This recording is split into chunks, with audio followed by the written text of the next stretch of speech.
Hi class, welcome to week 7 of your hospitality facilities management class. This week our topics are potentially hazardous conditions, job safety with a job safety analysis, and a review of OSHA. The housekeeping department and the maintenance department are the most prone to accidents and injuries due to their labor-intensive duties and the fact that each department employs the most staff. To reduce the risk of injury for an employee, the housekeeping manager must be able to identify potentially hazardous conditions within the job functions and tasks before injury occurs. Safety programs for each function need to be defined, and each employee needs to be trained continually. An unsafe work environment can be costly from medical, legal, and productivity standpoints. At the end of this week, you'll be able to understand potentially hazardous conditions based on the job task or function within the housekeeping department. Learn how to create a job safety analysis as it pertains to a room attendant. Understand what OSHA is and some of the requirements that a hotel must meet under OSHA standards.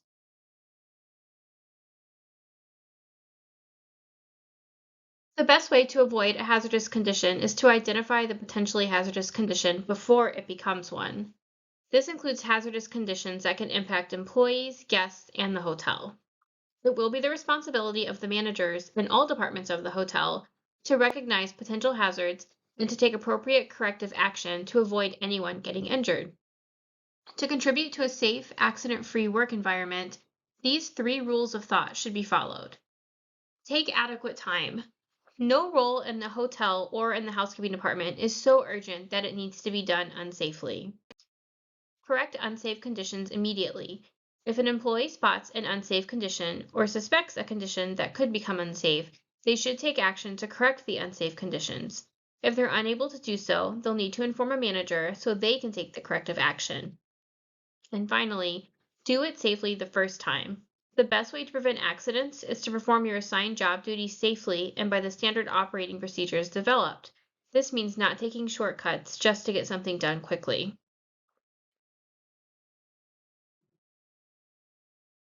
What are some of the common tasks that cause injuries? Let's start with lifting. Part of the job responsibilities and a duty that is identified in the job description is the ability to lift heavy items up to a certain weight. This could be supplies, laundry, furniture, equipment, anything. Incorrectly lifting heavy items can result in strained or pulled muscles and back injuries. Severe injuries can have a detrimental impact on the employee, causing long-term damage to their body and chronic pain. On top of this, the employee may be out of work for an extended period of time. The hotel may have to pay disability or workers' compensation to the employee while they're out of work. During this time, the hotel ends up short-staffed and will unlikely be able to hire a replacement person due to their labor budget. This means the responsibilities of the injured person will fall on the rest of the team and the manager of the department. What's the best way to avoid an injury when you need to lift something heavy? First, the employee needs to inspect the object they are needing to lift. If their arms do not fit around the object, or if when they carry the object it obstructs their view, they should not attempt to lift it. During the inspection process, the employee will want to look for any protrusions, especially when lifting heavy trash. Protrusions could mean that there's a sharp object that could cause cuts, scrapes, or punctures to the skin. Second, if the item meets the criteria for being safely lifted, the employee will want to place one foot near the object and the other slightly back and apart. This will help keep their body balanced. Now they've lifted the item, they will need to keep their back and head straight and use their leg muscles to lift. Leg muscles are stronger than back muscles. The employee can bend slightly at the knees while lifting the item, but they should not stoop. Both hands should be used to grasp the item. Avoid twisting your body and keep the object close to you. When setting an item down, do not use your back muscles. Just as you do with lifting, use your leg muscles to slightly bend at the knees and set the object down. If at any time the object is too heavy or too odd to carry, the employee should either ask for assistance or get the appropriate cart or hand cart to move the item safely. What's another common task where injuries can result? Using a ladder. If a ladder is not used correctly, injury can occur. If the ladder is not used properly, a fall can result, and any number of injuries could be sustained from a fall. First, it's important that the employee select the correct ladder to use. There's no reason to use a ladder that's 15 feet for a task when a step ladder would provide adequate height for reaching. Always make sure to use the correct piece of equipment for a task. Before use, the ladder should be inspected. The employee will need to make sure that there aren't any broken or defective steps and that the ladder is sturdy and does not wobble when it's opened. It's always important to ensure that the locking mechanism clicks into place when the ladder is fully extended. Failure to do this could cause the ladder to close back up, causing the user to fall. Any ladder being used should have rubber footings, and the area where the ladder will be used needs to be dry and cleared of any debris or obstructions that would cause the surface to be uneven. The purpose of a ladder is to be able to reach an area without overreaching or overextending one's body. The ladder chosen for the task should be appropriate for the task and not force the employee to overreach or overextend. These two movements can cause the employee to fall off the ladder. The best practice is to have another employee hold the ladder on either side to ensure it's in place. This will help steady the ladder, but should an accident happen, the employee will be there to assist and call for aid. A ladder should never be placed up against the window. Caution signs will need to be placed around the ladder to ensure a guest or another employee doesn't walk under the ladder and bump into it. In 2021, the BLS reported that 174 people died from falls from heights of 6 to 10 feet. And if you think about that, that's not too high. 87 people died from falls of less than 6 feet in height. So it's very important to exercise caution when using a ladder. Employees should be authorized and trained when using machinery and equipment. This is for several reasons. Number one being that you don't want the employee to injure themselves, a guest, or damage the property. Number two being you don't want the employee to use the equipment incorrectly, causing the piece of equipment to break. The housekeeping manager or the maintenance manager will be properly trained in how to operate the equipment in each of their departments. If an employee is asked to use a piece of equipment, they will need to be properly trained and should be supervised the first time they're using the equipment. It's also important that the employee wear the proper protective gear when using equipment. This means gloves, eye protection, maybe a hard hat, or even heat protection if the equipment emits heat. Equipment should also be used away from guests, and the area where the work is being performed should be blocked off with the proper signage. Okay, before we start this slide, I do have a quick story as it pertains to the electrical supply in the hotel that I used to work at. Something had happened in our electrical room, and it had caused the internet, TV services, and our security cameras to go out. The electricity to the building was still on, but without the internet, we couldn't check guests in or out, we couldn't turn rooms to vacant ready, and we couldn't receive or make phone calls. This happened on a Saturday when I was manager on duty. So I called my general manager. He had no idea what to do and couldn't come into the hotel to help. So I called our maintenance manager, and he was also unwilling to come in on a Saturday to help. He wanted to give me over the phone instructions on how to reset the system. The problem was the system didn't need to be reset. Something in the electrical room had clearly burned out because there was an odor. There was no way I was going to start messing with wires and unplugging and plugging things or flipping breakers. It wasn't my area of expertise at the hotel, and it wasn't something that I was ever trained on. I ended up being difficult and refusing to do what the maintenance manager was asking me to do. He was pretty annoyed with me because he had to come in to the hotel and take a look at it. We have to remember we are in the hotel business and hotels don't close. We're open 24 hours a day, 7 days a week, 365 days a year. So when we decided this is the career path we want, that comes with unusual work hours and additional responsibilities even on our days off. So my maintenance manager finally did come into the hotel. He entered the room where we keep all of our electrical stuff, and he decided that he also wasn't going to touch anything because of the smell. So we called the fire department. The fire department came and they shut off the power to the building. And upon inspection, the fire department found a faulty wire that wasn't properly grounded and it had shorted out. Now, had myself or the maintenance manager messed with the wires, we may have been electrocuted. We were so lucky that all that happened was that the internet, TV services, and the camera went out and that a fire didn't start. I just want to make it clear that it's okay to speak up when you don't know how to do something, such as operate a piece of equipment. A good manager will take the time to provide proper training and education so that you can grow and develop the skills to work a piece of equipment or complete a certain task. And that applies at school, that applies in any job you have. It's okay to ask questions. Okay, on to safely operating electrical equipment. Electrical equipment and machinery that a hotel uses needs to be approved by the underwriter's laboratory. The UL that you see down here is their logo. The Underwriters Laboratory is an independent nonprofit organization that tests electrical equipment to ensure that it's free of defects that could cause fire or electrocution. So look at your vacuums when you get home, and I bet you'll find it on there, or your coffee maker. An employee should not operate equipment that require electricity to power when standing in water or if their hands or clothing are wet. Electrical equipment should also not be operated near flames, vapors, flammable liquids, or chemicals. Potential sparks could cause a fire. Equipment wires and connections should be inspected before each use, and if they're loose, exposed, frayed, or broken, the equipment should not be used. When unplugging, the cord should not be pulled or yanked. Doing so can result in a spark and can cause the outlet to be loosened from the wall, meaning the wires could be disrupted. If maintenance is making a repair to something electric, such as a light switch, an outlet, or a piece of equipment, the power to that area or to that item needs to be shut off completely, meaning the breaker might need to be flipped. And the maintenance employee will need to use the proper tool to ensure there is no live electricity in the item before they start their work. Extension cords can be used, but should be the appropriate type for the equipment receiving power. Room attendants also need to be trained in how to spot unsafe electrical conditions and what to do if they're suspected. Room attendants are most susceptible to repetitive motion injuries, and awareness of such injuries has increased as hotels enhance their bedding requirements and techniques. The risks for repetitive motion injuries are heavy workloads and forceful upper limb motions. Ways to reduce the chance of injury include providing training materials in English and the majority language that your team speaks. Reduce or limit the number of rooms each attendant must clean. Don't allow heavy liftings to be done by one person. Instead, assign a duo or a team. Allow for rest time between tasks. Rotate cleaning duties between attendants, so have team cleaning instead.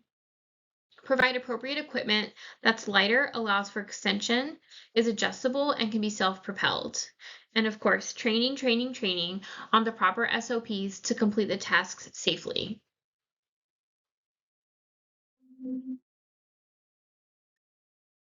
Okay, pay close attention to this slide and the next slide, because this is what your discussion post for this week will be based on.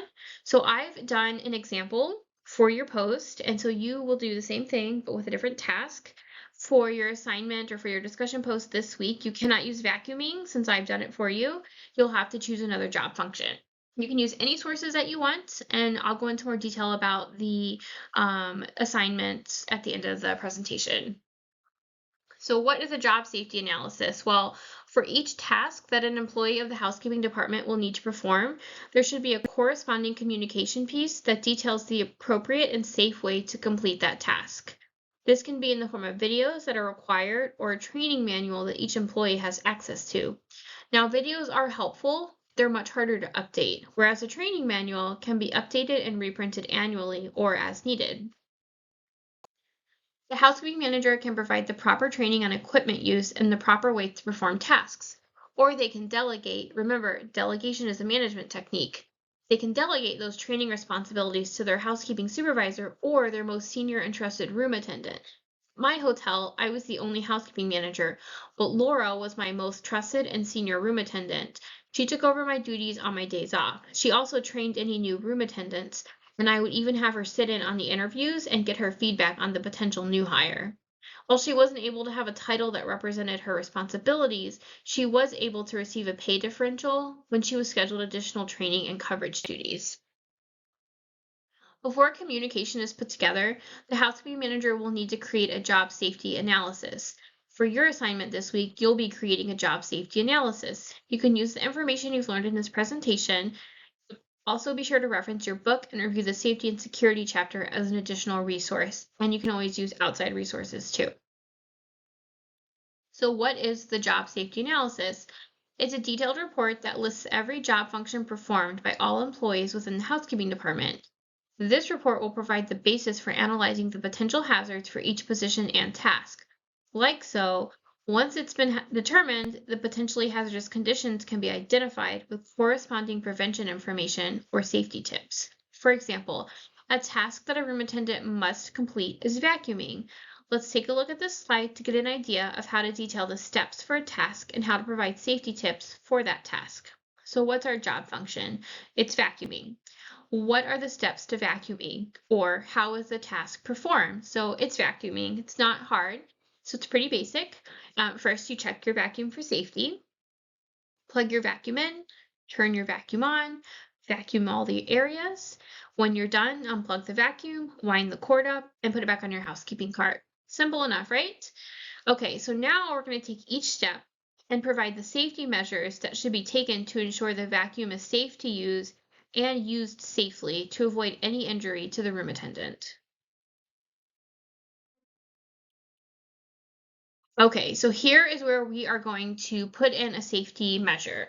So remember, first we inspect it. Upon inspection, ensure that the bag or the canister is emptied. Check the power cord for any fraying or exposed wires. Unknot or untangle the cord to prevent short circuits. And don't use if the wires are damaged. Make sure that the area to be vacuumed is free of wires, cords, debris, and is not wet. While vacuuming, use your arms and legs to move the vacuum forward and backward. Do not stand in one place using your arms to push the vacuum forward and then bringing it back to your body. This will cause you to overreach and can cause muscle strain. Stand up straight. Do not slouch and do not raise your arms above your chest level. Your arms should be stable at your hips while you walk with the vacuum. Once you've completed vacuuming the area, walk to the outlet and remove the plug. Do not pull or yank, as this can damage the plug for the vacuum and can cause the outlet to loosen and possible sparks to ignite. And lastly, wrap the cord using the hooks provided on the vacuum. Do not use your arms to follow up the cord, as this will cause knotting and additional time to unknot for the next use. Okay, so now you've been given an example of how to describe the appropriate safety tip for each step. Okay, on to OSHA. OSHA stands for Occupational Safety and Health Act. The federal government regulates work areas and businesses with respect to safety. OSHA became an act in 1970 to protect workers in the workplace. OSHA regulations are extensive and mandate safety regulations and practices for many industries. This includes hospitality and hotels. OSHA standards will focus on the areas where the employees will work, the materials and equipment they use for their work, and safety issues as they pertain to their job duties. The goal of OSHA is to protect the employee, but some standards cover areas that may impact a guest. The OSHA standards for a hotel are lengthy and very detailed. For the purposes of this lesson, we'll go over briefly items that pertain to housekeeping. So the first one is sanitation. OSHA has a lot of standards where they concern sanitation. This includes waste disposal, washing facilities, and showers, and food and beverage consumption. So as it relates to waste disposal, that means trash, containers must be leak-proof and have a tight-fitting cover. The removal of waste cannot be a hazard to the public health, and waste should be removed timely and often. Washing facilities and showers, now these pertain to employee use, not guest use. They must be kept clean and have running hot and cold water. They must have hand soap and a way to dry hands, whether it's a dryer or paper towels.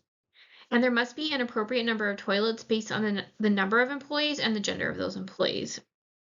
In regards to food and beverage should not be consumed in washroom or bathroom areas, should not be consumed in storage areas where there are chemicals, and glasses in a guest room, this is a big one, must be removed, washed, and sanitized through a dishwasher. They cannot be cleaned in a guest room sink.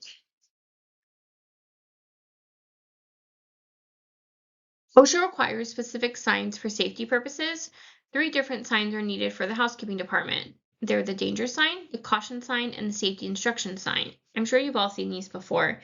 Danger signs are used in areas where there's an immediate hazard. Caution signs are used to warn against a potential hazard, and safety instruction signs are used when the general instructions need to be given in a certain area. Accident prevention tags are used on a temporary basis to alert employees to a hazardous condition or defective equipment. Accident prevention tags should be kept near electrical, power equipment, ladders, and other housekeeping tools. Once the item has been repaired, the tag can be removed and the item can be used again. Sometimes these tags are placed onto items that can't be repaired but need to be discarded. So we might put one of these tags on a vacuum cleaner that we can't fix, or maybe the repair is too expensive and it's just better to buy a new one. So until we can discard it properly, we'll put a tag on it and then we'll get rid of it the right way. Same thing goes if something needs to be repaired and we're waiting for it to be repaired. Maybe it's being sent out somewhere. Maybe the maintenance manager is going to fix it. It's important to make sure that you put a tag on it so that it's not accidentally used.